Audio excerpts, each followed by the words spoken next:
But if your kids do get under the weather this winter, we're going to do a little show and tell and give you some tools on what you should potentially be stocking up on. Most of these items are not actual medicine and from the medicine aisle. So we're talking about chamomile tea with maybe some honey and some lemon. If you've got kids over 1, they're okay to use this honey. Now, these are all recommendations from Dr. Kristen Struble. She is with Camelback Pediatrics. She also recommends chicken noodle soup. She says a little chest rub is good. Now, if you want to do actual medication, children's Tylenol or Motrin, she says the generic is just fine.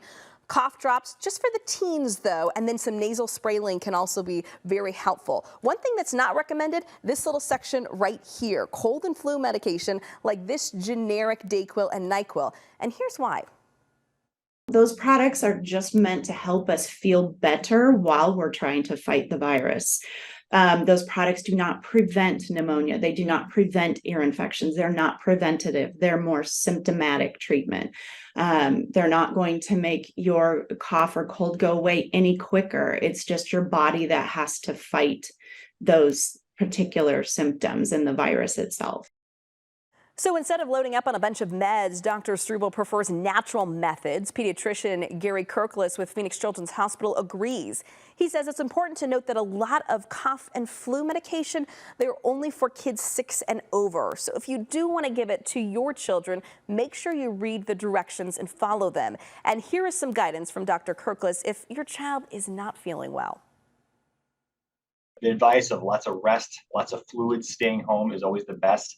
Again, medications like acetaminophen and ibuprofen are great medications to reduce fever, to reduce pain, but are not necessary. They don't actually change the course of the illness. And you don't always have to give it. So if you have a child that has a temperature of like 101 or 102, but they seem okay and they're running around the house, you don't necessarily need to give a medication to reduce the fever. On the other hand, if they don't have a fever and they feel really yucky and they have a sore throat, it's okay to give that medication to help them along with it. Some helpful tips there. So at what point should maybe you go to the pediatrician to get your child checked out? Dr. Struble says if your little one has a prolonged fever, if they're having trouble breathing, or if they're dehydrated and lethargic, you definitely want to bring them in. So some important things to keep in mind, guys, is we are in cold and flu season. And Scott, you're the one that always stays healthy. So no coughing. I at least haven't heard any coughing from you at this point.